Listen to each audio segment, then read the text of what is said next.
Oke, Assalamualaikum warahmatullahi wabarakatuh. Good afternoon, everyone. So, uh, today we will present a journal article using the IMRAD+ conclusion framework. Okay, IMRAD stands for Introduction, Method, Result, Discussion. This structure is commonly used in scientific article because it helps reader understand the background of the study, how the study was conducted, what results were found, and how those findings are interpreted. First, the introduction. Can you scroll? Okay, thank you. The introduction highlights that obesity is a growing global health problem and an important risk factor for cardiovascular disease. The author explained that obesity is not only a condition of excess body weight but also a chronic inflammatory state in obese individuals. Adipose tissue becomes metabolically active and produces various inflammatory mediators. These inflammatory processes are believed to play an important role in development of cardiovascular disease. Therefore, the aim of this article is to review the relationship between obesity, inflammation, and cardiovascular disease, especially the mechanism that link this condition.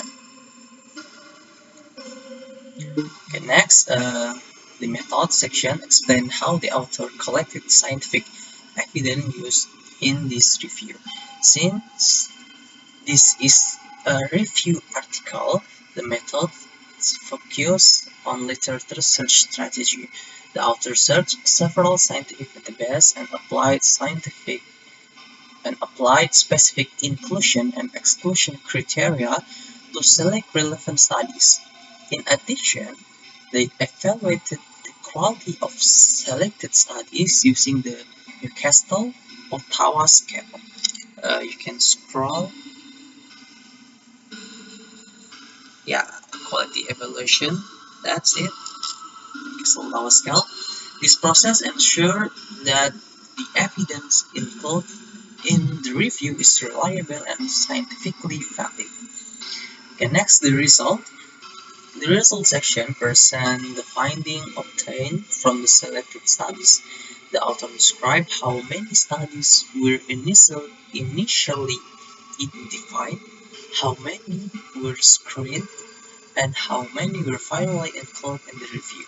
The results show consistent evidence that obesity is associated with increased level of pro-inflammatory cytokines, altered adipokin profiles, and a higher risk of cardiovascular disease. Okay, that's the table of summary of result. Okay.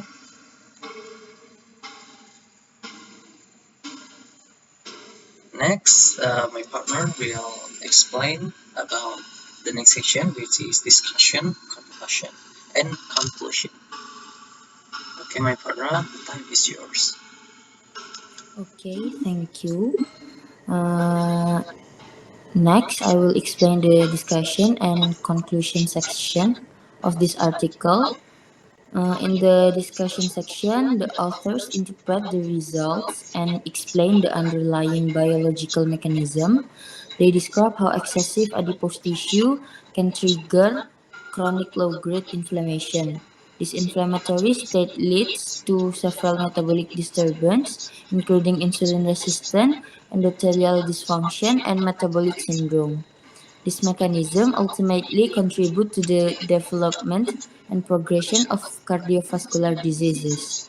The discussion also highlight the importance of understanding obesity not only as a metabolic disorder but also as an inflammatory condition.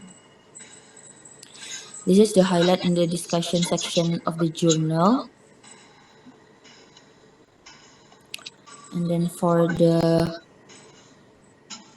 conclusion, the author summarized the key points of the review. They emphasize that inflammation plays a central role in linking obesity to cardiovascular disease.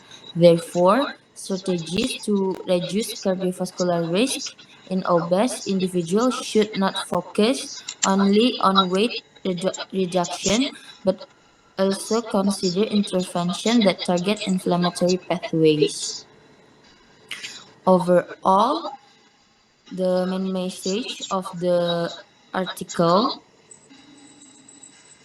is that obesity should be viewed as a chronic inflammatory condition that actively contributes to cardiovascular disease. In obesity, adipose tissue functions as an endocrine and inflammatory organ that releases various mediators affecting metabolic and cardiovascular health. Because of this, effective prevention and management strategies should address both excess body weight and the underlying inflammatory processes. Okay, that's all from us. Thank you for your attention.